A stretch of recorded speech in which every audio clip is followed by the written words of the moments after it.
Hi అండి అందరికీ. ఈరోజు నేను ఇంట్లోనే క్రిస్పీగా పొటాటో చిప్స్ ఎలా చేయాలో చూపిస్తున్నాను. ముందుగా నేనైతే హాఫ్ కేజీ పొటాటోస్ తీసుకున్నాను. పీల్ తీసేసి వాటినైతే స్లైసెస్‌గా చేసేసుకున్నాను.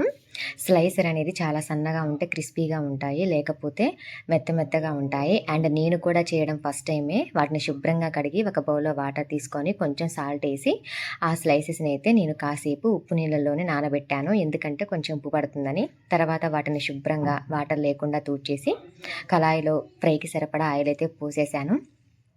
ఈలోపు కారం, ఉప్పు వేసి మసాలా అయితే ప్రిపేర్ చేసుకున్నాను వాటి మీద చల్లటానికి.